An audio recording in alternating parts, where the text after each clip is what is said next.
माननीय सदस्यगण, माननीय अध्यक्ष महोदय,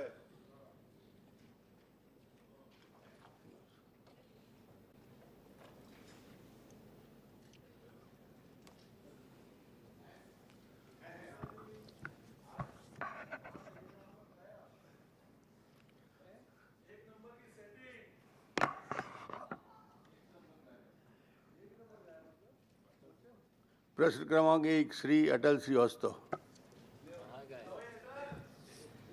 माननीय अध्यक्ष महोदय, मैं माननीय लोक स्वास्थ्य मंत्री महोदय से जानना चाहता हूं कि क्या यह सत्य है कि दवा निर्माता company messrs Unicure India limited द्वारा प्रदायित एस्प्रिन टैबलेट आईपी गुणवत्ता मानकों पर विफल होने के कारण गुजरात राज्य द्वारा ब्लैक लिस्टेड की गई थी? यदि हाँ, तो क्या इसकी आधिकारिक सूचना छत्तीसगढ़ शासन या CGMFC को प्राप्त हुई थी? क्या यह भी सत्य है कि छत्तीसगढ़ में इसी मानक औषधि के क्रय एवं आपूर्ति आदेश को त्वरित स्वीकृति प्रदान की गई? यदि हाँ, तो स्थापित वित्तीय नियमों को शिथिल करने हेतु कौन से लोक सेवक उत्तरदायी हैं? इस प्रतिबंधित अवधि के दौरान उसके बाद उक्त कंपनी से कुल कितनी मात्रा एवं किस संविदा दर पर औषधि क्रय की गई? कुल कितनी वित्तीय भुगतान किया गया तथा क्या क्रय पूर्व अनिवार्य बैच परीक्षण संपन्न कराया गया था? क्रय नियमों में इस गंभीर उल्लंघन का विभाग द्वारा दोषी अधिकारियों एवं क्रय समिति के विरुद्ध अब तक की गई दंडात्मक कार्रवाई का पूर्ण विवरण क्या है? आपने पूरा पढ़ दिया? माननीय अध्यक्ष महोदय, प्रश्न कर लीजिए। इनका सभी प्रश्नों का लिखित में जवाब दे दी हूँ, अगर आपको अनुमति हो तो पढ़ आपका जो पूरा पढ़ लिए हैं उसका जवाब आ गया है। उसमें आप माननीय अध्यक्ष महोदय, आप कुछ विशेष प्रश्न इसी में से जो उद्भूत हो रहा है ये पूछ लीजिए। माननीय अध्यक्ष महोदय, मैं माननीय अटल जी को हिड़मा मार गया हो यही नहीं मालूम। माननीय अध्यक्ष महोदय, मैं माननीय मंत्री जी से जानना चाहता हूं कि माननीय मंत्री जी ने बताया कि aspirin gastro resistant tablet IP 150 mg और 75 mg गुजरात में ब्लैक लिस्टेड थी, लेकिन CGMSC ने 25/3/2026 को सूचना मिलने के बाद खरीदी आदेश को रद्द कर दिया। कृपया बताएं कि रद्द करने से पहले कितनी मात्रा की दवाएं CGMSC सरकार को पहले सप्लाई कर दी गई थी? उन दवाओं का वितरण कहां-कहां हुआ और कितने मरीजों को दी गई? अध्यक्ष महोदय, उसकी भी जानकारी प्रपत्र ब में दिया हुआ है, ये भी लंबा है, आप देख लीजिए। उसमें बोले तो पढ़ दूँ, समय खराब होगा, ये पढ़ देता हूँ, 3-4 पन्ने का है। ये एस्प्रिन टैबलेट IB प्रतिबंधित अवधि 16/7/2025 से 30/6/2026 तक फर्म यूनिक्योर इंडिया लिमिटेड से CGMSC लिमिटेड द्वारा की गई अन्य औषधियों की जानकारी। पहला, cefixime oral 50 mg/5 millilitre suspension IP, और ये मतलब हम लोगों ने पहले लिया, और उस अवधि में जब वैसे माननीय सदस्य जी का था, आप तैयारी नहीं किए होंगे तो, लेकिन मैं बताना चाहूँगा कि जो प्रतिबंधित गुजरात की दवाई थी वो उस कंपनी का उस प्रोडक्ट का था। वो प्रोडक्ट था अपना ये एस्प्रिन गैस्ट्रो रेसिस्टेंट था। ये जो हमारे ये जो मेसर्स यूनिक्योर इंडिया लिमिटेड जिसको गुजरात ने बैन किया था, वो रेसिस्टेंट था, और हाँ, ये इसको ब्लैक लिस्टेड किए थे। और जो यूनिक्योर इंडिया लिमिटेड का जो हमारे यहाँ है, हम लोग अनकोटेड लेते हैं। जैसे डिस्प्रिन आता है जो जिसको पानी में डाल के पीते हैं तुरंत घुल जाता है। और जो अध्यक्ष महोदय, मेरा प्रश्न सीधा था कि क्या रद्द करने से पहले कितनी मात्रा में दवाएं सरकार को पहले सप्लाई कर दी गई थी? उन दवाओं का वितरण कहां-कहां हुआ और कितने मरीजों को वो दवाएं दी गई? नहीं, वही मैं बता रहा हूँ, जो गुजरात ने ब्लैक लिस्टेड किया जिसको, वो दवाई हमारे यहाँ खरीदी ही नहीं हुआ। उस कंपनी के जरूर दवाई खरीदी हुआ था, परंतु वो जो प्रोडक्ट जिस पर बैन किया गया था वो प्रोडक्ट की खरीदी नहीं हुई। नहीं, गुजरात सरकार ने कंपनी को ब्लैक लिस्टेड किया था कि दवाई को ब्लैक लिस्टेड किया था? देखिए, गुजरात सरकार ने उस प्रोडक्ट को बैन किया था, और कई राज्यों में, सुनिए, कई हमारे यहाँ छत्तीसगढ़ में नियम है कि कोई भी कंपनी का कोई दवाई अगर ब्लैक लिस्टेड होता है तो हम दवाई को नहीं खरीदते हैं तब तक जब तक कि उस कंपनी के 2 प्रोडक्ट ब्लैक लिस्टेड ना हो जाएं। तो 2 प्रोडक्ट ब्लैक लिस्टेड होते हैं तो फिर हम जो है कंपनी को ब्लैक लिस्टेड करते हैं। तो गुजरात में कंपनी को ब्लैक लिस्टेड किया गया था कि दवाई को, ही मैं पूछना चाह रहा हूँ। गुजरात में ये 18/7/2028 इसको, ये प्रोडक्ट को ही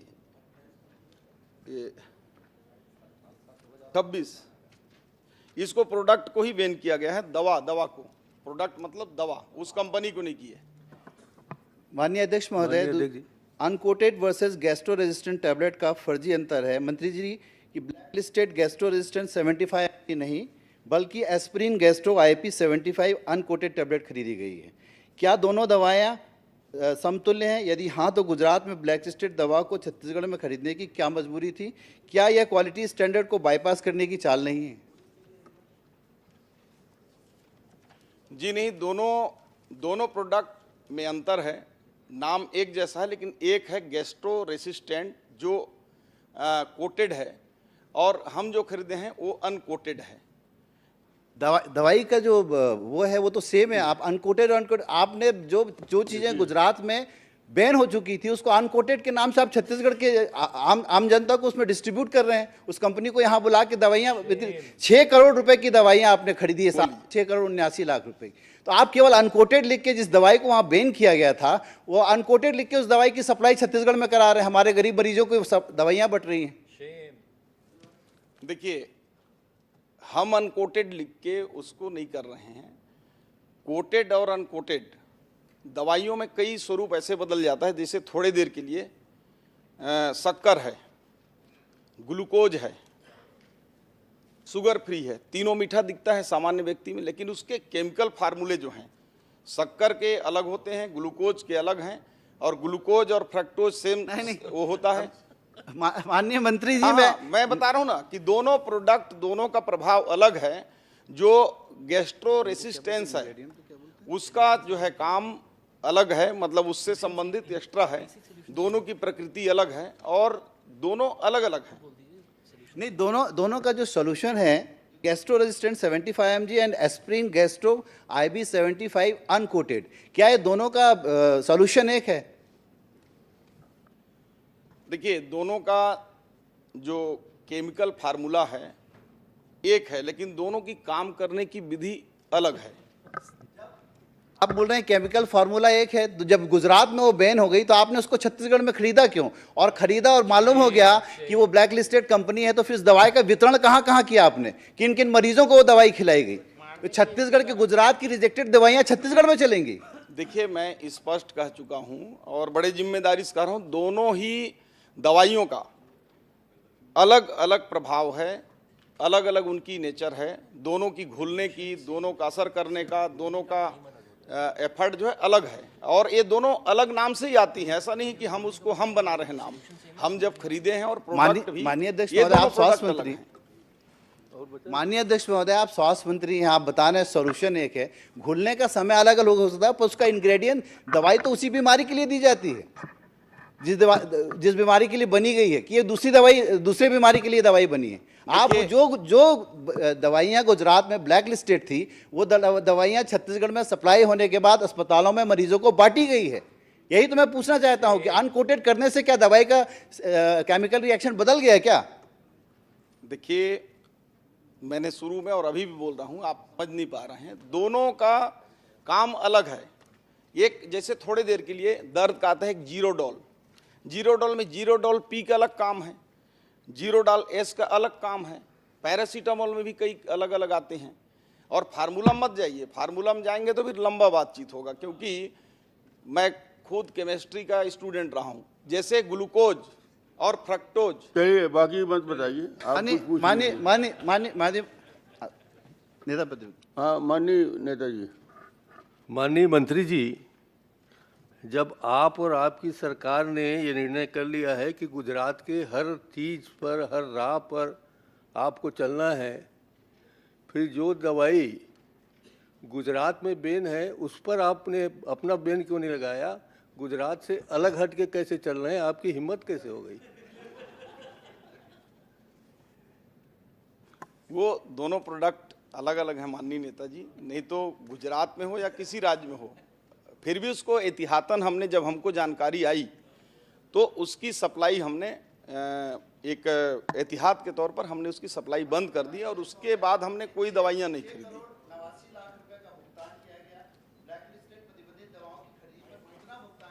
था और कितना रद्द करने के बाद बचा, बकाया राशि की वसूली किससे की गई कि नहीं की गई? देखिए, पहला चीज तो मैंने बताया कि वो प्रतिबंधित दवाई था ही नहीं जो हम खरीदे हैं, वो प्रोडक्ट ही अलग था। और जब उसका हम और फिर सुनिए ना, हम तो हमारे यहाँ NABL जो लैब हैं उसमें हम जांच कराते हैं और उसकी हमने जांच कराया, वो मानक पाएगा और उसका उपयोग भी हो गया। मतलब कंपनी कहीं पे भी हिंदुस्तान में ब्लैकलिस्टेड होती है तो सभी राज्यों के पास ये खबर जाती है कि ये कंपनी ब्लैकलिस्टेड हो गई है। आपने ब्लैकलिस्टेड कंपनी को जानने के बाद भी छत्तीसगढ़ के गरीब मरीजों के लिए वो दवाई खरीदी। आप केवल ये बता दीजिए मंत्री जी कि क्रय पहले बैच का प्रशिक्षण, प्री परचेज बैच टेस्टिंग का प्रावधान है कि नहीं? क्या यह स्वीकारोक्ति नहीं है कि छत्तीसगढ़ में लाखों गरीब मरीजों को बिना क्वालिटी चेक की दवाएं दी जा रही हैं? कब तक इसका प्रावधान आप लागू करेंगे कि प्री टेस्टिंग? देखिए, CGMSC और हेल्थ में खरीदी के नियम पहले से बने हैं और इसमें प्री परचेजिंग टेस्ट का कोई प्रावधान नहीं है। ये बात अलग है कि वो सप्लाई करने से पहले वो जांच रिपोर्ट कंपनियां देती हैं और जब दवाई आ जाता है तो हम टेस्ट कराते हैं NABL लैब में और जब लगता है कि वो सही वो दवाई है, मानक स्तर का है, तब फिर हम भेजते हैं। पहले परीक्षण का कोई प्रावधान नहीं है। माननीय अध्यक्ष श्री महोदय, धर्म कौशिक। बस माननीय अध्यक्ष महोदय, लास्ट आखिरी क्वेश्चन है अध्यक्ष महोदय कि पैरासिटामोल, मेटफॉर्मिन, सेफियन, एमल्डोल्फिन, पेंटाजोल की लिस्ट में यूनिकेयर इंडिया लिमिटेड से खरीदी की गई। इन सभी दवाओं की गुणवत्ता परीक्षण रिपोर्ट उपलब्ध है कि नहीं? कितनी दवाइयों का पोस्ट डिस्ट्रीब्यूशन टेस्टिंग हुआ और कितने में फेल पाई गई? देखिए, चूंकि ये कई दवाइयों का है विस्तार से, परंतु इसका मैं आपको सामान्य एक जवाब बता सकता हूं कि 100% दवाइयों का डिलीवरी से पहले हमारी टेस्ट की गई है और अगर आपको चाहिए तो हम अलग से आपको इसको उपलब्ध नहीं, करा देंगे। परीक्षण में वो सही पाई गई क्या, ये प्रश्न है? नहीं, देखिए, वो परीक्षण में हमारे अभी तक 2 सालों में 24 ऐसे प्रोडक्ट हैं जिसको हमने फेल किया है और उस प्रोडक्ट को ब्लैक लिस्टेड भी किया है और 4 जो कंपनी है, फर्म हैं, उनको भी हमने ब्लैक। इनमें से कोई दवाई है क्या, ये प्रश्न है? इनमें से स्पेसिफिक कह पाना मुश्किल है, इनको मैं अलग से उपलब्ध जानकारी दे देंगे विधायक जी। चलिए धर्म जी। माननीय अध्यक्ष महोदय, मंत्री जी से मैं पूछना चाहता हूं, पहले भी इसमें प्रश्न लगाए थे और उसको संलग्न करके कि छत्तीसगढ़ प्राइवेट प्लेसमेंट एजेंसियां नियम 2014, क्या प्लेसमेंट एजेंसी द्वारा कामगार उपलब्ध कराए जाने पर पुलिस सत्यापन की अनिवार्यता है? मंत्री जी। माननीय अध्यक्ष महोदय, सबसे पहले तो आपको बहुत बहुत बधाई उत्कृष्ट विधायक बनने पर। इसका मतलब आज प्रश्न ना करे हो। इशारा कर रहे हो आप। कम करें, चलिए ठीक है, 1-2 प्रश्न कर लेंगे। माननीय अध्यक्ष महोदय, प्लेसमेंट कर्मचारियों को और जो सफाई सुरक्षा संबंधित हैं उनको रखने से पहले उसमें पुलिस वेरिफिकेशन का उसमें 2 स्थान पर प्रावधान है। हमारे जो DKS है और मेडिकल कॉलेज जिस संदर्भ में पूछ रहे हैं, अपना रायपुर का पंडित जवाहरलाल नेहरू मेडिकल कॉलेज का, और जो हॉस्पिटल है मेकाहारा का, उसमें प्रावधान नहीं है। इस एक माननीय मंत्री जी, ये 2 जगह जो प्रावधान है, तो मैं आपसे ये पूछना चाहता हूँ, आपने उत्तर में दिया है कि केवल 40 लोगों का आपने सत्यापन कराए हैं और 40 के बाद में बाकी लोगों का सत्यापन आप नहीं कराए, और नहीं कराने के बाद में जो आवश्यकता है कि जैसे हम किसी के यहाँ भेजें, किसी के यहाँ रखें, किसी सरकारी संस्था में, और उसके बाद में घटनाएं घटित हुई, तो मैं आपसे ये पूछना चाहता हूँ कि जब आवश्यकता है तो क्या उसका वेरिफिकेशन कराए बिना उसका भुगतान किया जाना चाहिए? मैं आपके बात से एकदम सहमत हूँ, लेकिन जो अनुबंध शर्त है उसमें सत्यापन किए बिना पेमेंट रोकने का प्रावधान नहीं है। लेकिन हम जो है अब जो आगे टेंडर करेंगे, चूँकि टेंडर प्रक्रियाएं पहले हो चुकी हैं, अब उसमें निश्चित रूप से प्रावधान भी कर रहे हैं। और मेकाहारक जो हॉस्पिटल है उसमें कंडिका में जरूर नहीं है अनुबंध शर्तों में, लेकिन इसके बावजूद भी हमने वेरिफिकेशन के लिए संबंधित एजेंसी को लिखा हुआ है। और निश्चित रूप से आपकी जो भावनाएं हैं नहीं, मेरी भावनाएं का तो ठीक है, भावना पीछे बैठी हुई है। जो नियम है मैं उस पर नहीं जा रहा हूं, भावना में नियम जो है, नियम का आपने पालन नहीं किया, मतलब आपके जो अधीनस्थ, तो मैं तो भावना का सम्मान हमेशा करता हूं। इसमें मैं आपको बता देता हूं, आपका छत्तीसगढ़ राज्यपत्र 21 अगस्त 2014, छत्तीसगढ़ निजी नियोजन अभिकरण विनियम अधिनियम 2013 क्या कहता है उसमें? 5 घरेलू कामगार का चरित्र और पूर्व वित्त का सत्यापन। किसी भी व्यक्ति को अभिकरण द्वारा घरेलू कामगार के रूप में तब तक नियोजित या संलग्न नहीं किया जाएगा जब तक कि वह अधिनियम की धारा 7 में निर्दिष्ट शर्तों का पूरा नहीं करता है, तथा अभिकरण ऐसे व्यक्ति के चरित्र और पूर्व वृत्त के प्रति निम्नलिखित रीति में संतुष्ट नहीं होता। अब उसमें दिया हुआ है, पुलिस अधीक्षक से चरित्र और पूर्व वृत्त रिपोर्ट प्राप्त करने के पश्चात उसको संलग्न करेगा, संलग्न करके कामगार को भेजेगा। आपने इस नियम का पालन नहीं किया, इस नियम का उल्लंघन किया है, तो नियम के उल्लंघन के लिए आप उसमें क्या कार्रवाई करेंगे? देखिए, हमारे जो अभी वर्तमान में जो टेंडर के नियम हैं उसके अनुरूप हम किए हैं। और जो आप राजपत्र का जो सामान्य सभी विभागों के लिए जो राजपत्र का आदेश है जो आप बता रहे हैं, तो निश्चित उसके भावनाओं मैं आपको दे देता हूं, आप 1 मिनट बैठ जाइए ना, आपके टेंडर का बता देता हूं मैं।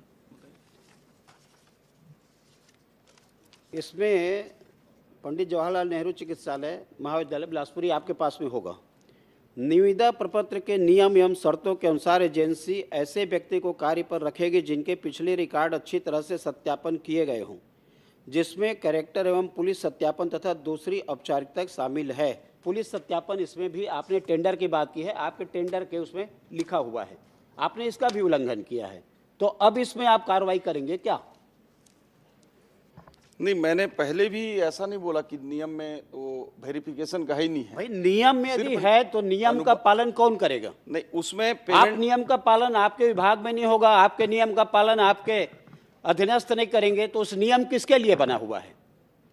नहीं, देखिए अभी, और मैं इसलिए इसको उठा रहा हूं कि मैं आखिरी जो प्रश्न करूंगा कि आप देखे हैं कि हमारे जो अस्पताल है जिसमें आपने उनको रखा है सुरक्षा में, जिनको सफाई में, जिनके जो उस अस्पताल में महिलाएं भी हैं, आपके मेकाहारा की बात कर रहा हूं, आपके मेडिकल कॉलेज की बात कर रहा हूं, आपके डीकेएस की बात कर रहा हूं, और उस बात करने के बाद में कि उसमें बालियां चोरी हो रही हैं, महिलाएं उसमें हैं, बच्चे उसमें हैं, उसमें क्या क्या नहीं चोरी हुई है, पूरा रिकॉर्ड इसमें आपके हैं। आपने देखा है ना कि आपने जवाब में दिया है उसको, और जवाब में आपने दिया है कि उसमें जो चोरियां हुई है उसके बाद भी आप ये बोल रहे हैं कि उल्लंघन नहीं हुआ है, और उल्लंघन नहीं हुआ है ये जो बात आप बोल रहे हैं, और उल्लंघन हुआ है तो उसको भी स्वीकार कर रहे हैं कि उल्लंघन हुआ है। तो मैं यही तो पूछना चाहता हूं कि जब सत्यापन की प्रक्रिया है, आपके निविदा में है, आपके नियम में है, और उसके बाद में उसका पालन यदि नहीं कर रहे हैं, और उसके बाद आप बोल रहे हैं कि मैं आपको धन्यवाद देता हूं, तो धन्यवाद देने से काम नहीं होगा साहब, इसमें तो कार्रवाई करनी पड़ेगी। माननीय अध्यक्ष महोदय, हम लोगों ने अभी तक जो डीकेएस है और मेडिकल कॉलेज है उसके 100% हम लोगों ने वेरिफिकेशन करा लिया है। और चूंकि मेकाहारक जो हॉस्पिटल, मैं एक मिनट बता देता हूं ना, सबके ध्यान में आ जाए। नकदी एवं मोबाइल चोरी होने की सूचना, नाम नहीं बताता, उनका नाम लिखा हुआ है। दिनांक 7/7 को प्रकाशित समाचार पोस्टमार्टम के बाद 100 लेने आए परिजनों के गार्ड पैसे मांग रहे हैं। 15/5/26 को अपनी पत्नी के उपचार डिलीवरी के दौरान 2 नग सोने की बाली सफाई कर्मचारी के द्वारा निकाल ले गई और रखे जाने की शिकायत। उसके बाद में पत्रकारों के साथ में दुर्व्यवहार, उसका कारण वही है कि आपने किसी को भी रख लिया, और किसी भी को रखने का कारण यही कि आपने वेरिफिकेशन किया नहीं कि वो गुंडा है, बदमाश है, आदतन चोरी के अपराधी हैं। ये आपने उसको बिना सत्यापन के आपने जो रखा है, उसके कारण में सारी वारदात हो रही है। छत्तीसगढ़ का हमारा राजधानी और छत्तीसगढ़ के लोग यहाँ इलाज कराने के लिए आते हैं। उस अस्पताल की घटना है ये, कोई पीएससी और सीएससी की घटना नहीं है। उसके बाद गंभीरता आपकी दिखाई दे रही है, विभाग की गंभीरता दिखाई दे रही है कि इतना घटना होने के बाद भी आप उसमें कोई कार्रवाई करना नहीं चाह रहे हैं। इतना घटना होने के बाद भी कोई आप आदेशात्मक कार्रवाई नहीं कर रहे हैं। तो मैं आपसे फिर पूछना चाहता हूं कि जो सारे घटना हुई है, मैंने आपको बता दिया, बोलेंगे तो आपको मैं दे देता हूं, आपके पास है वैसे वो। तो माननीय अध्यक्ष महोदय, ये जो लापरवाही बरती जा रही है, जानबूझ करके किसी एजेंसी को लाभ पहुंचाने के लिए नियम प्रक्रिया के जो धज्जियां उड़ाई जा रही है, और इसलिए मैं मंत्री जी से कहना चाहता हूं कि आप उसमें सख्ती से कार्रवाई करें, जिससे आने वाले समय में सुधार हो, और जो बाकी एजेंसियां हैं उसके ऊपर भी ये लागू होंगे। माननीय अध्यक्ष जी, इतना ही पूछ रहे हैं माननीय अध्यक्ष जी, भैया रुक जाओ, जवाब आ जाए। ये राम मंदिर वाला चोर बन तो यहीं इतनी आगे है। अरे भाई कहाँ से आ गए? वो टेबल का नोट वाले मना है। माननीय अध्यक्ष महोदय, ये जो माननीय सदस्य जी ने जानकारी बताया, वो जानकारी विभाग ने लिखित में भी दिया है, और हमने उन पर सब में कार्रवाई भी किया है। जो चोरी की बात आई या लड़ाई की बातचीत आई, उसमें उनके ऊपर कार्रवाई नहीं जी, जो चोरी किए हैं, जो चोरी करने वाले को रखे हैं उनके ऊपर क्या कार्रवाई की है, उसमें भी, और उनका जो निविदा स्वीकृत किए हैं उनके ऊपर क्या कार्रवाई किए हैं।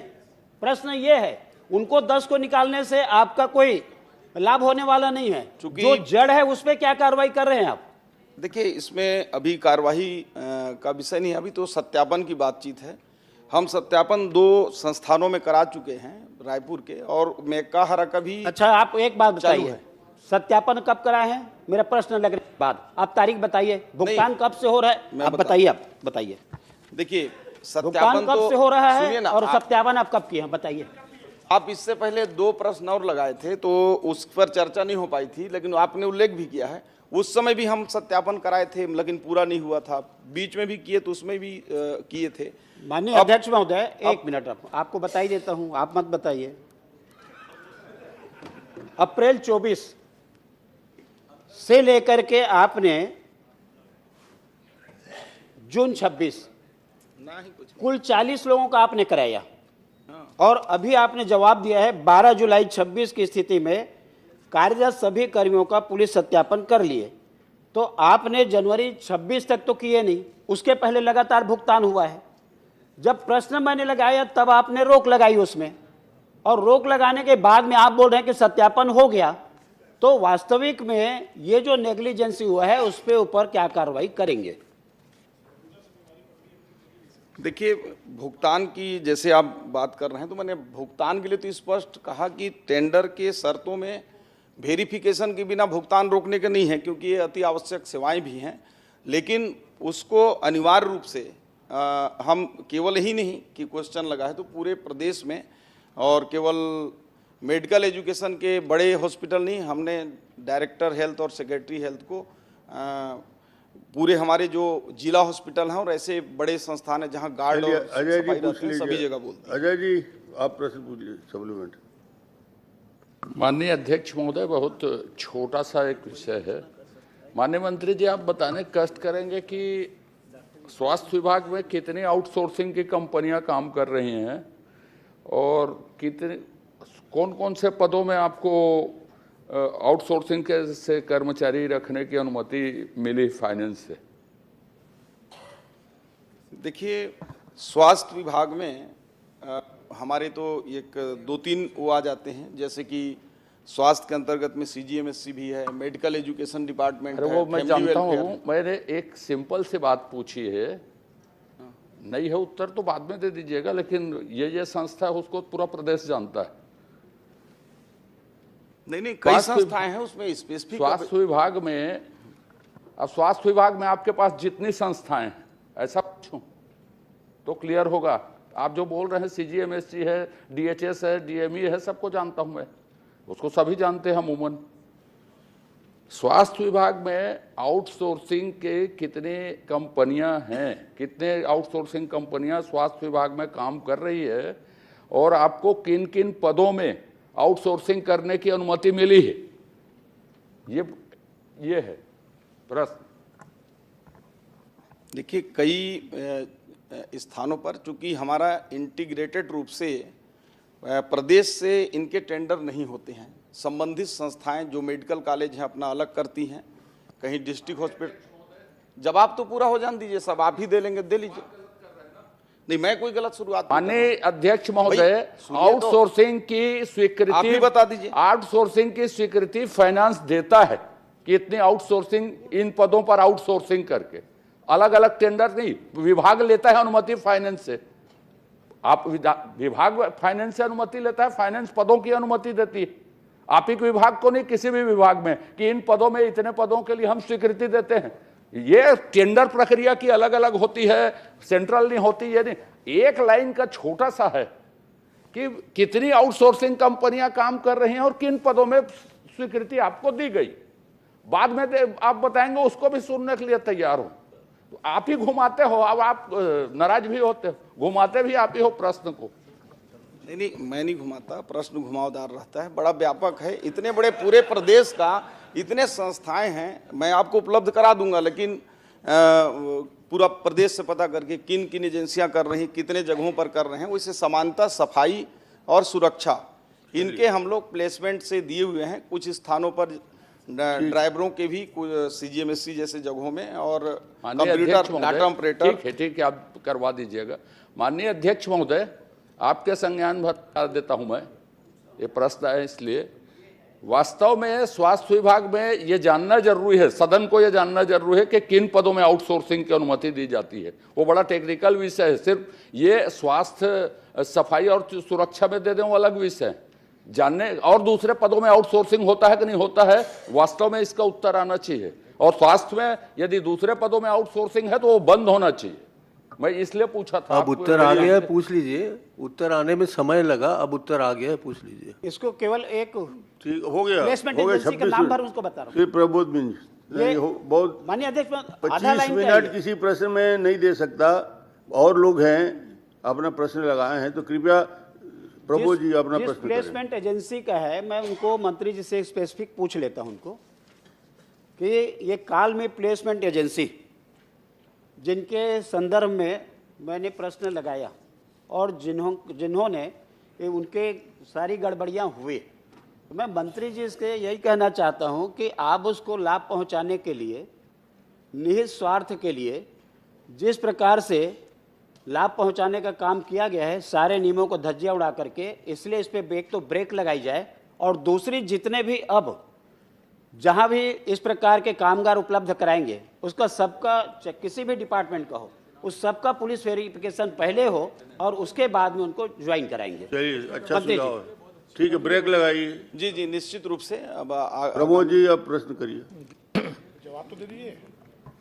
मैं माननीय उप मुख्यमंत्री जी से ये प्रश्न मेरा ये था कि लुंड्रा विधानसभा क्षेत्र में प्रधानमंत्री ग्रामीण सड़क योजना की कितनी सड़कें हैं, किन किन वर्षों में उनका निर्माण हुआ है, और 26-27 से में अभी जून तक के सड़कों की क्या स्थिति है, खराब है, जर्जर है या गड्ढे युक्त हैं, और उनका विवरण मांगा था। और खराब सड़कों के पुनर्निर्माण या उसकी मरम्मत के लिए कब तक किया जाएगा, और उसके निर्माण के लिए उसके संधारण में अभी तक कितनी खर्च की गई है। माननीय मंत्री जी। माननीय अध्यक्ष महोदय, लुंड्रा विधानसभा के संदर्भ में माननीय सदस्य का जो प्रश्न है, वो कुल सड़कें विभिन्न मदों की PMGSY अलग अलग फेसेस जनमन को मिला करके 171 हैं। उस 171 सड़क में नवीनीकरण के बाद भी जिनके 5 वर्ष शेष हैं, अभी ऐसी 87 सड़कें हैं। निर्माणाधीन जो सड़कें हैं वह 24 हैं।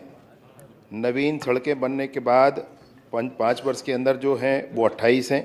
एक सड़क PWD को दिया गया है और शेष 31 सड़क हैं जो मरम्मत योग्य हैं।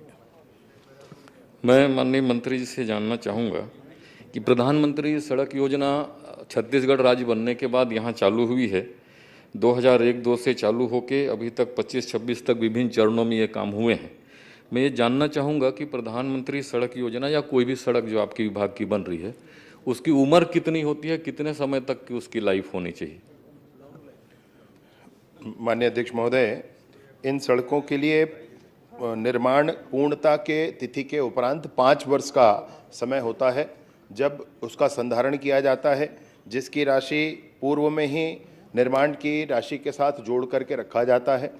ठेकेदार 5 वर्षों तक उसको मेंटेन करता है और प्रति किलोमीटर की दर से उनको 5 वर्षों तक भुगतान किया जाता है और उसके बाद उस सड़क को नवीनीकरण में लिया जा सकता है।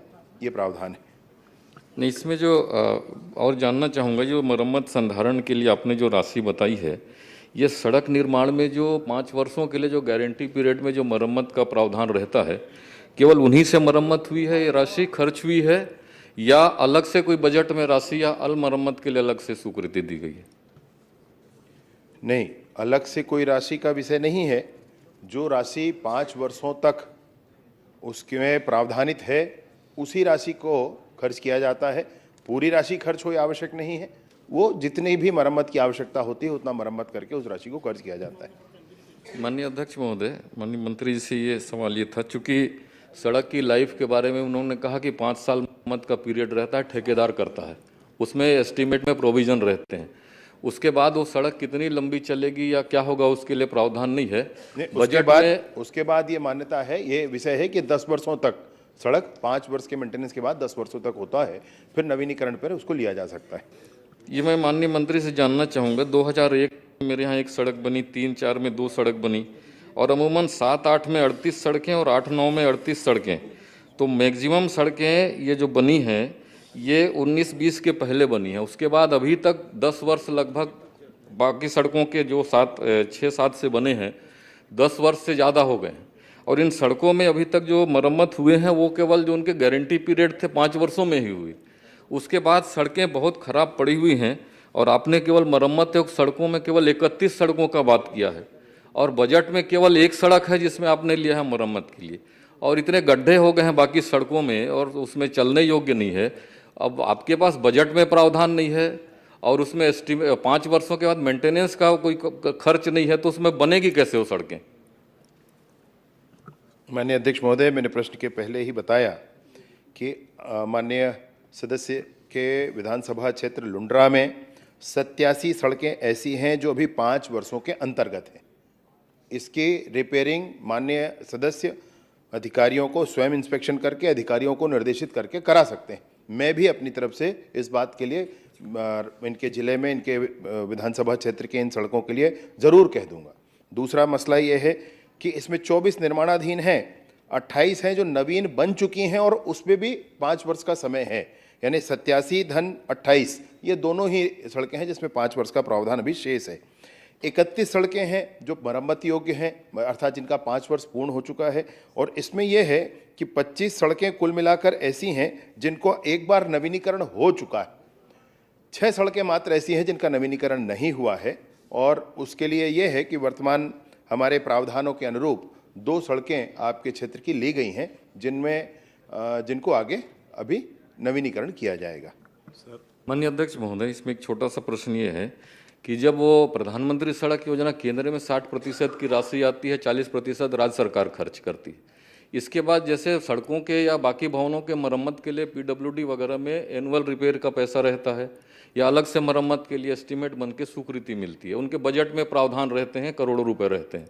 लेकिन प्रधानमंत्री सड़क योजना की एक बार केंद्र राशि देने के बाद राज्य सरकार में रहती है वो, और यहाँ मरम्मत के लिए अलग से AR का कोई प्रावधान नहीं है। इसकी वजह से पूरे छत्तीसगढ़ में प्रधानमंत्री सड़कें हैं जो 1-2 से चालू होकर लगभग 7-8 तक की बहुत सड़कें, मेरे यहाँ जैसे बताइए 31 सड़कें मरम्मत योग्य है और 31 सड़कों में केवल 1 सड़क ही है जिसको बजट में प्रावधान रखें। तो सड़कें बनेंगी कैसे? उसमें बजट में कोई प्रावधान नहीं है, बाकी कोई मरम्मत के लिए कोई राशि नहीं है। तो बाकी सड़कें ऐसे पूरे प्रदेश का विषय है, उसमें प्रधानमंत्री सड़क योजना के लिए ये इसमें या बजट में अलग से प्रावधान करेंगे या मरम्मत के लिए कोई राशि का प्रावधान करेंगे या उसके चलते सड़क बन पाएगी? क्योंकि जो आपने जवाब भी दिया है उसमें मरम्मत योग्य सड़कों के साथ साथ बाकी सड़कों का जो आपने जवाब दिया संतोषप्रद है। तो संतोषप्रद से भी तात्पर्य नहीं है, कैसे संतोषप्रद है, उसमें चलने में लोग संतुष्ट महसूस कर रहे हैं या उसमें कैसा संतोषप्रद है। और दूसरी बात यह है कि क्या इसमें बजट प्रावधान रखेंगे, क्या जो 31 सड़कें हैं उसकी मरम्मत का काम कब तक करा देंगे? 31 सड़कों का ही बता दीजिए आप मरम्मत के लिए जी, उसमें ज़्यादा जोर लगा रहे हैं। इसमें माननीय सदस्य जी को ये पूरी जानकारी इसलिए स्पष्ट की है माननीय अध्यक्ष महोदय, 31 सड़कें ही हैं जिनमें से 25 सड़कों का पूर्व में भी एक बार नवीनीकरण हो चुका है और वो 5 वर्ष का भी अवधि समाप्त हो चुका है। उनकी चिंता जायज़ है, मैं कुछ नहीं उसमें कह रहा हूँ, परंतु ये है कि वर्तमान में 6 सड़कें हैं जिनमें अत्यधिक आवश्यकता है। उपरांत भी हमने 2 सड़कों को अभी प्रावधानित इसमें किया हुआ है। जो आपकी चिंता है कि आगे भी 5 वर्ष के उपरांत भी जब ठेकेदार का वो समय समाप्त हो जाता है, जो सड़क के निर्माण की राशि के साथ प्रावधानित होता है मेंटेनेंस, वो समय समाप्त होने के बाद जब 6वां वर्ष आता है या 7वां वर्ष आता है, तब अगर उसको मेंटेनेंस किया जाए तो सड़क की लाइफ बढ़ सकती है। इस बात का प्रावधान विभाग की तरफ से करके वित्त में और कैबिनेट को भेजा भी गया है। मैं सोचता हूं इस पर शीघ्र ही अच्छा निर्णय आएगा, कर हम लोग लेंगे, आगे जो कर पाएंगे। सड़क बता रहे हैं उसकी चिंता कर लेंगे। एक और छोटा सा प्रश्न था माननीय अध्यक्ष महोदय, छोटा सा एक, आप ही का प्रश्न, क्योंकि ये 12 केवल 12 टन के हिसाब से ग्रामीण सड़कें बनती है और आज बड़ी बड़ी सड़कें 50 टन 40 टन की गाड़ियां उस सड़कों पे चल रही है। तो केवल चूंकि ये सड़कें भी बहुत उसको बनाने की आवश्यकता है, तो क्या आने वाले समय में एस्टीमेट में 12 टन से ज़्यादा 20-25 टन तक की सड़कों का प्रावधान रखेंगे क्या उसमें? आदरणीय अध्यक्ष महोदय, एक मिनट जवाब अच्छा बोल दीजिए। ये स्टैंडर्ड डिज़ाइन जो है सड़कों का, उन स्टैंडर्ड डिज़ाइन से आगे जाना यानी कि हमको राज्य के साथ संसाधन लगाना होता है माननीय अध्यक्ष महोदय। तो वर्तमान में तो जो स्टैंडर्ड डिज़ाइन है उस पर ही काम है। माननीय सदस्य का जो सजेशन है बहुत अच्छा है और इससे लाभ ही होगा आगे। मैं इस पर भी काम करके माननीय हमारे कैबिनेट में, और सुझाव बहुत अच्छा है उनका। जी जी, चलिए सर भी। अध्यक्ष महोदय, ये बिल्कुल मंत्री जी सही बोल रहे हैं, 5 साल मेंटेनेंस का है, लेकिन पूरे प्रदेश में अध्यक्ष महोदय प्रधानमंत्री सड़क में मेंटेनेंस के अभाव में उसकी स्थिति बहुत ख़राब है। हम गांव वालों की सुविधा के लिए उसको बनाए हैं। अगर मान लीजिए नियम में नहीं है तो मैं माननीय मंत्री जी से आपके माध्यम से ये जानना भी चाहता हूं और निवेदन भी करना चाहता हूं कि क्या पूरे प्रदेश में प्रधानमंत्री सड़क जो जर्जर स्थिति में है उसका सर्वे करा करके आकलन बना ले करके आप अपने बजट में प्रावधान करके उसको रिपेयर कराने का एक मुफ्त कार्यक्रम करेंगे क्या? क्योंकि पूरे प्रदेश में ही हालत खराब है, लुंड्रा भर की बात नहीं है अध्यक्ष महोदय, राजनांदगांव जिले में भी है। आपका प्रश्न आ गया तो आप पूछ लीजिए एक एक करके। हाँ, छोटा छोटा एक एक लाइन में। माननीय अध्यक्ष महोदय, मैं मंत्री जी से जानना चाहता हूँ कि 5 साल के मरम्मत की व्यवस्था आपके विभाग में है, लेकिन धरातल में वास्तव में ठेकेदारों से ये 5 साल में 5 साल नहीं 10 साल जोड़ ले, पिछले 5 साल में कुछ नहीं करे तो अभी जोड़ ले। नहीं, उससे भी मैं सहमत हूँ, उसमें भी आ जाएंगे। माननीय प्रश्न करिए, भटकिए मत। माननीय मंत्री जी, 5 साल में जो मरम्मत की व्यवस्था है उसमें प्रदेश में कितनी सड़कें मरम्मत हुई और कितने सड़क मरम्मत योग्य है, चलिए ठीक, का मरम्मत नहीं कराया गया है, इसकी जांच करवा के मरम्मत कराएंगे क्या? एक मिनट में कुछ अध्यक्ष महोदय जी, ज्यादा नहीं, बस एक। हाँ बोलिए भावना जी। पिछले सेशन में मैंने इसमें ही सवाल पूछा था कि मरम्मत और नवीनीकरण को लेकर के आने वाले समय में क्या प्रावधान रहेगा। उसमें भी आदरणीय मंत्री जी ने आश्वासन दिया था कि इस बार के बजट में नवीनीकरण और मरम्मत दोनों को हम इस बजट में लाएंगे, लेकिन अभी तक कोई इसमें विषय आया नहीं। धर्म जी आप बैठिए, एक मिनट पूछ ले। 1 मिनट आप बैठिए ना, आप बैठिए। हाँ, आपको बाद में बुलाऊंगा। मेरा सर एक बहुत महत्वपूर्ण सड़क है बड़े डोंगर से कोनगुड़, और इस बारे में मैंने बहुत सारी चिट्ठियां भी लिखी है और स्वयं जो है ईएनसी से भी मैंने बात किया है।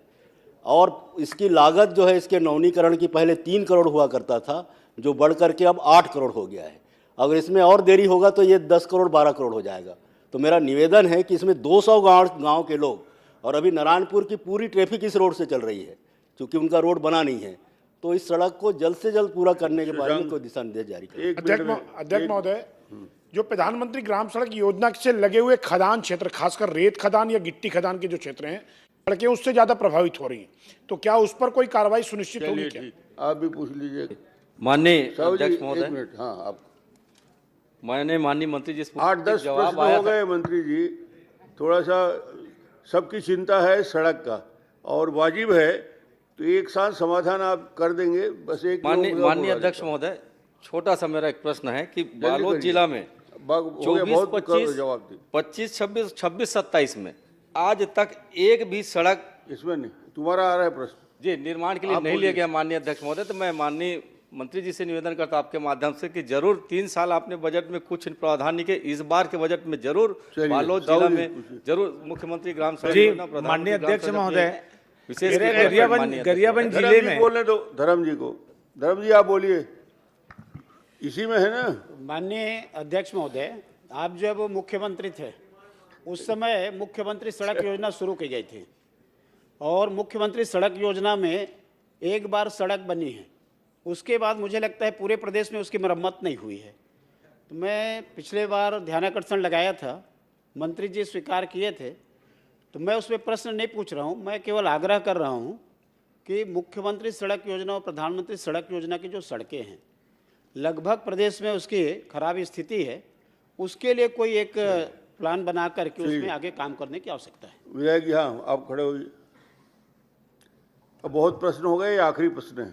माननीय अध्यक्ष नहीं भाई, बहुत हो गया प्रश्न में, इससे कोई ध्यानाकर्षण थोड़ी है। माननीय अध्यक्ष महोदय, मेरे विधानसभा जशपुर में भी कई सी प्रधानमंत्री सड़क है, आप बैठिए, आपको मौका नहीं दूंगा, जिसका पुलिया टूट गया है।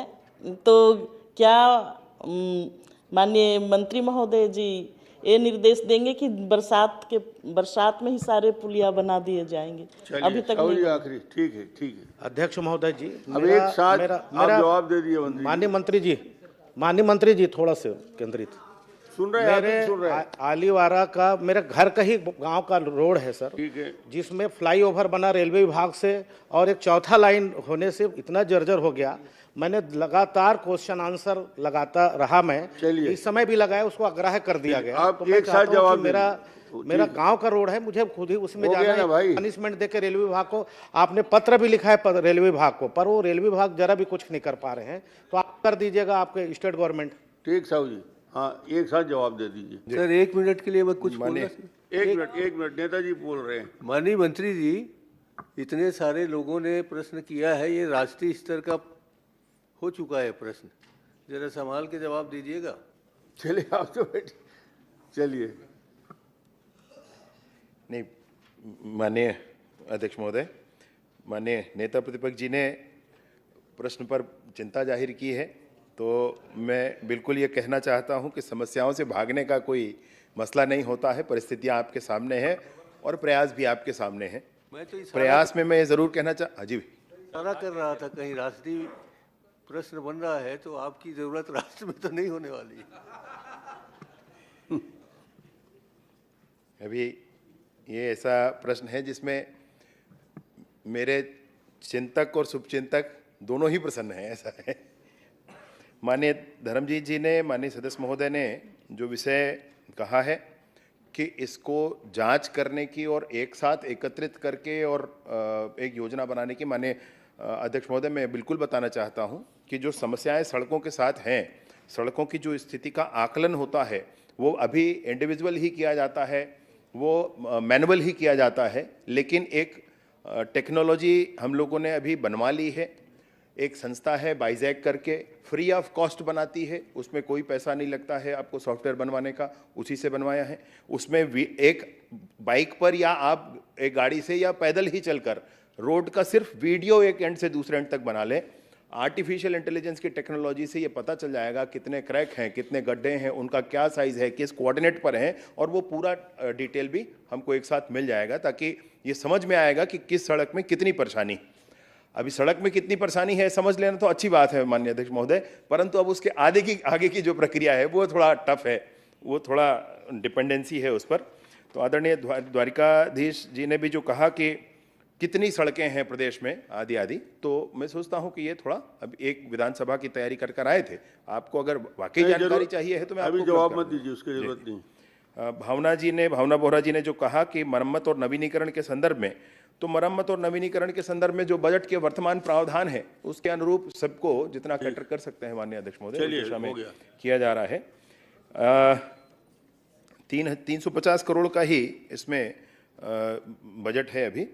नीलकंठ जी का कहना है जो विशेष एक सड़क के संदर्भ में आप कह रहे हैं कुछ, तो मैं ज़रूर आज ही उस पर बात कर लेता हूँ, दिखवा लेंगे जो होगा उसको मैं आपको हाँ, ऐसे ही आदरणीय दलेश्वर जी के लिए भी उनके निवास ग्राम का है तो चिंता करना बहुत आवश्यक है, निसंदेह इस पर भी मैं आज ही बात कर लेता हूं, इन दोनों ही विषयों पर।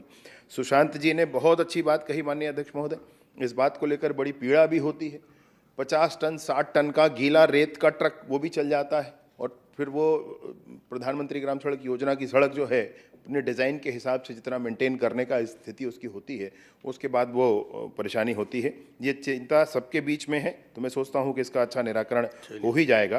कुंवर सिंह निषाद जी ने बालोद की 24, 25, 25, 26 और 26, 27 के विषय में कहा है। मैं सोचता हूँ कि PMGSY 4 में कुछ सड़कें 6 सड़कें आपको बालोद में आई हैं, नई सड़कें आई हैं 6 सड़कें, मैं सूची आपको उपलब्ध करा देता हूँ। और साथ ही साथ धर्म भैया का जो कहना है PMGSY और MMGSY के लिए समग्रता से पूरी जानकारी प्राप्त करना, वो application based AI application based जो सोल्यूशन है उसके साथ ही इस योजना पर भी पहुंचेंगे। मैं माननीय धर्म भैया से बात करके समझ लूँगा कि और किस दिशा में हमको आगे बढ़ना चाहिए। आदरणीय रायमुनि भगत जी ने जो कहा है कि विधानसभा जसपुर में पुलिया जो टूटा है वो किस विभाग की पुलिया है, मैं कंफर्म करा लेता हूं। अगर हमारे विभाग की पुलिया है तो उसको मैं आगे बढ़ाता हूं। आज एक कीर्तिमान हुआ कि एक प्रश्न में 8 विधायक खड़े होकर अपना प्रश्न किए, तो मंत्री जी को बधाई बहुत अच्छे जवाब के लिए। और ये भी ध्यान रखें कि पूरे सदन के सभी सदस्यों की चिंता है, तो भविष्य में जो कार्य योजना हो उस पर सबको समाहित कर ले। श्री नील कुमार सोनी। धन्यवाद अध्यक्ष जी। मेरा प्रश्न ये है उप मुख्यमंत्री जी से, रायपुर में अभी कितने फायर स्टेशन सक्रिय हैं? रायपुर में और कितने फायर स्टेशन खोलने की योजना है?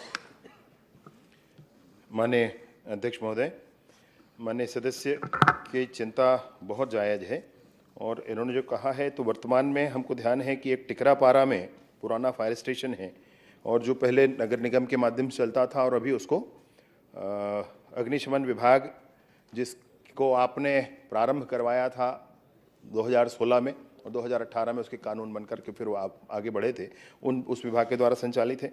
ऐसे ही नया रायपुर में एक सब स्टेशन, एक फायर स्टेशन चालू है, एक उरला में अंडर कंस्ट्रक्शन है।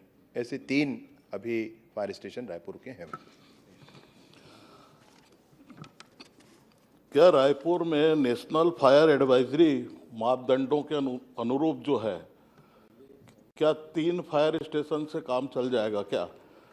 अब मैं नेशनल जो फायर एडवाइजरी का जो सुझाव है कि 2 लाख की आबादी में एक फायर स्टेशन होना चाहिए, तो मेरा मानना ऐसा है कि लगभग 17-18 लाख की पॉपुलेशन रायपुर में हो गई है, तो अगर 9 फायर ब्रिगेड नहीं तो चारों दिशा में कम से कम 4 फायर ब्रिगेड जो है आप खोलने के लिए कब जो है इसके लिए आदेश देकर उसका भूमि पूजन कराएंगे?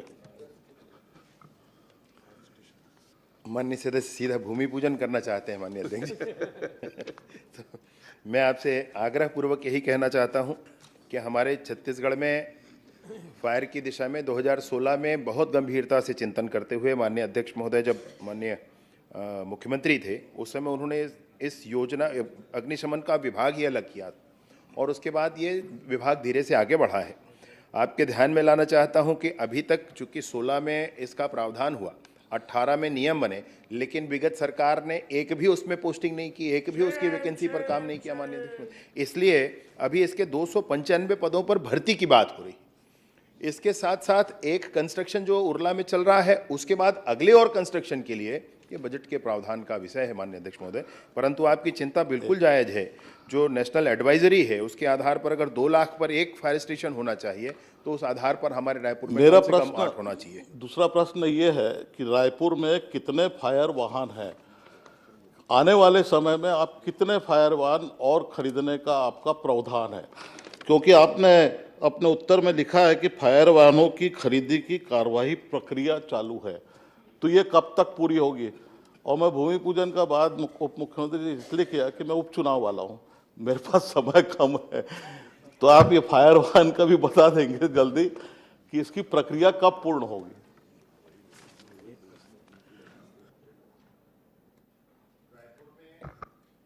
रायपुर में माननीय अध्यक्ष महोदय कुल मिलाकर जो गाड़ियां हैं, विभिन्न किस्म की गाड़ियां, वह 22 हैं। रायपुर में 22 गाड़ियों के साथ ये काम प्रारंभ है।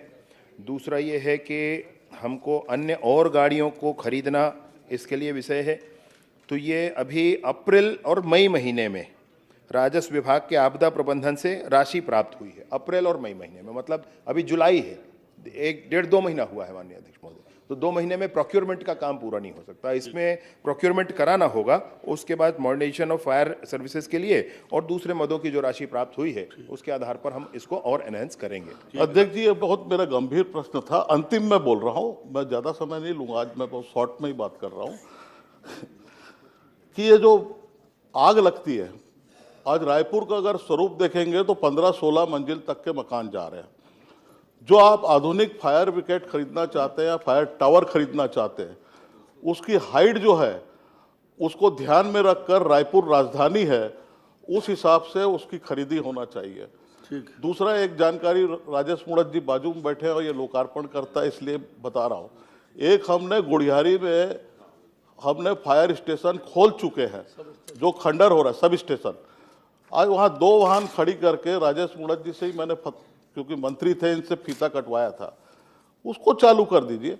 और कहाँ कहाँ पर है जमीन जल्दी देखकर चारों दिशा के अंदर में कर दीजिए, क्योंकि टिकरापारा में है, वहाँ से गाड़ी निकलती है, बहुत समय लगता है। मेरे घर के आधा किलोमीटर दूर में राजधानी हॉस्पिटल जलने के बाद वहाँ फायर स्टेशन पहुँचा था। तो मेरा अध्यक्ष जी आपसे आखिरी निवेदन ये करके अपनी बात को समाप्त कर रहा हूँ, ये बहुत गंभीर प्रश्न है रायपुर के लिए।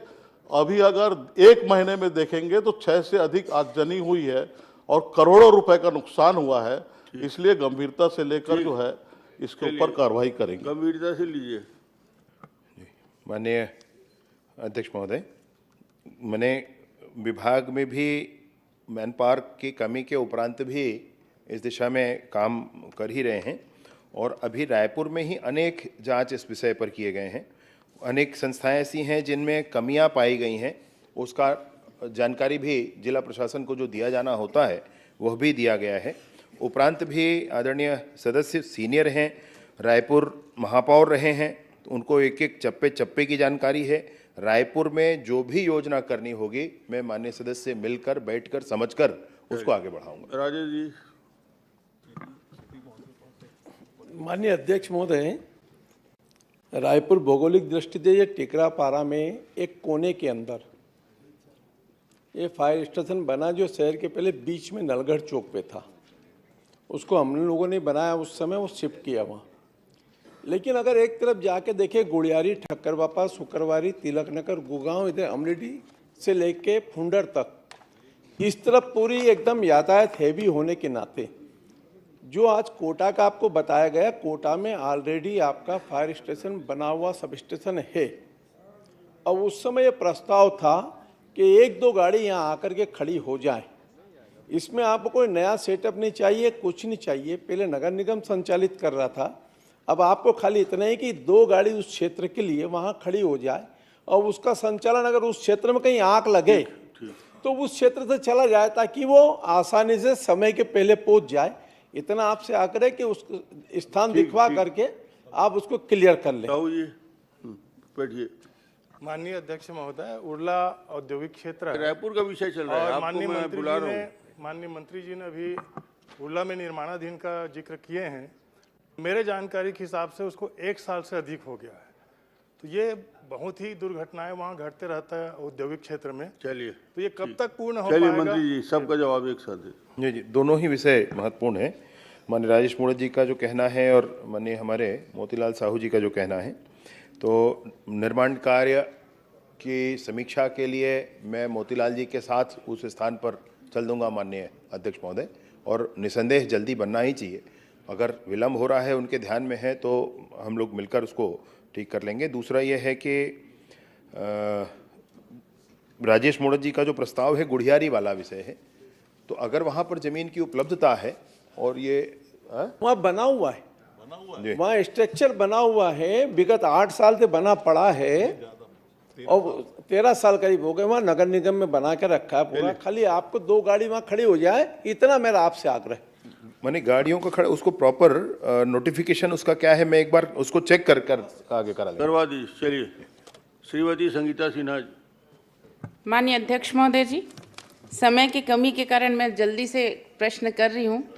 माननीय अध्यक्ष महोदय जी, मेरा प्रश्न है, महिलाओं तथा नाबालिग बच्चियों के साथ दुष्कर्म, अपहरण, छेड़खानी, मारपीट, हत्या का जो अपराध बढ़ रहा है जो छत्तीसगढ़ राज्य में, उसके अपराध को रोकने के लिए आपकी क्या कार्य योजना है? माननीय अध्यक्ष महोदय, अपराध की संख्या से संवेदनशीलता का कोई लेन देन नहीं है। एक अपराध भी हो तो उतना ही महत्वपूर्ण है और ज़्यादा अपराध भी हों तो भी उतना ही महत्वपूर्ण है। परंतु मैं ये बताना अभी ज़रूरी समझता हूँ कि पूर्ववर्ती सरकार के अंतिम 2.5 वर्ष में महिलाओं पर घटित अपराध के कुल प्रकरण 18,323 थे और विष्णुदेव जी की सरकार में इस 2.5 वर्ष में ये 16,803 है। ये कम हुए हैं माननीय अध्यक्ष महोदय, लेकिन कम हुए हैं या ज़्यादा हुए हैं उसका कोई विषय नहीं है। मसला ये है कि ये होना नहीं चाहिए और इस दिशा में क्या प्रयास किए जा रहे हैं। तो यूं ही 13 महिला थाने प्रदेश में स्वीकृत हैं। प्रत्येक जिले में बाल कल्याण पुलिस अधिकारी नियुक्त किए गए हैं। माननीय अध्यक्ष महोदय जी, मेरे पास उत्तर है, मौजूद है। मैं ये पूछना चाह रही हूँ कि लगातार 2000, अगर दुष्कर्म के मामले की बात करूँ, 2024 में 3096, 2025 में 3070 और 2026 में 1550, मतलब 5.5 महीने में। तो अध्यक्ष महोदय जी, लगातार बढ़ते क्रम में है। नाबालिग बच्चियों का अपहरण का मामला अध्यक्ष महोदय जी बहुत ही गंभीर मामला है, लगातार बढ़ रहा है। 2023 में 2300 था, 2024 में 2961 है, 2025 में 3040 है और अभी सिर्फ 5.5 महीने में अध्यक्ष महोदय जी 1746 है, मतलब ये 3500 पार करेगा। अध्यक्ष महोदय जी, बहुत गंभीर विषय है ये। मैं आपकी कार्य योजना को पूछ रही हूँ अध्यक्ष महोदय जी। उत्तर में ये भी आया है कि 33 जिला में सिर्फ और सिर्फ 13 महिला थाना है अध्यक्ष महोदय जी। मैं मांग करती हूँ अध्यक्ष महोदय जी, मेरे पास समय है 2 मिनट का, आप घोषणा कीजिए कि 33 जिला में कम से कम 33 जिला में 33 महिला थाना होना चाहिए। आप घोषणा कीजिए। आप आग्रह करिए, बाकी मंत्री जी का। महोदय जी, इसमें एक शब्द हमें आपत्ति है। अध्यक्ष महोदय, महिला सदस्य संख्या बढ़ेगी, इससे क्या मतलब था? संख्या मतलब ये चाहती है कि अपराध बढ़े महिलाओं पे। क्या सरकार ने आपने संख्या बढ़ने की बात की है, महिलाओं पे अपराध बढ़ाना चाहती हैं आप? अभी आपने कहा है, आपने अभी कहा संख्या बढ़ेगी, उसका जवाब दीजिए। अपराध की संख्या बढ़ेगी आपने कहा है। आप लोग चाहते हैं महिलाओं पे अपराध हो, क्यों पे अपराध हो? गलत सब पर कोई चूक नहीं है, लगातार बढ़ी रहा है। संख्या बढ़ेगी कैसे बोले आपने? कौन सा महीना है जिसमें अपराधी एक है क्या जो संख्या बढ़ेगी? उस अपराध को रोकने की दिशा में बात। बैठिए कांग्रेस और अपराधी एक है क्या? अपराध बढ़ेगा निश्चित रूप से बोल रही, तो क्या कांग्रेसी बढ़ाएंगे उसको? आप लोग अपराध बढ़वाएंगे, सच्चाई है। उस अवसर और रोकने ये जनहित का मामला है। अपना प्रश्न करिए, 1 मिनट है। सबसे महत्वपूर्ण बात है, माननीय मंत्री जी आप मेरी तरफ थोड़ा देख लो, अच्छा लगेगा। सिर्फ एक मांग है, अभी सिर्फ 13 जिलों में महिला थाना है। वित्त मंत्री नहीं है, फिर भी मैं आपसे निवेदन करता हूं कि पूरे के पूरे 33 जिलों में महिला थाना बना दीजिए, तो ये सब हल्ला चीपों सब बंद हो जाएगा। आप माननीय सदस्य महोदया का, माननीय नेता प्रतिपक्ष जी का, दोनों का कहना बहुत महत्वपूर्ण है और इस दिशा में हम लोग स्वयं प्रयत्नशील हैं। विगत प्रावधान में ही, विगत बजट में ही 4-5 थानों के लिए व्यवस्था की गई है। आने वाले बजट में इसको निसंदेह आगे बढ़ा लेंगे। फिर भी मैं आपको ये कहना चाहता हूं कि अपहरण के मामले में 1.78% कमी आई है। आदरणीय पत्रों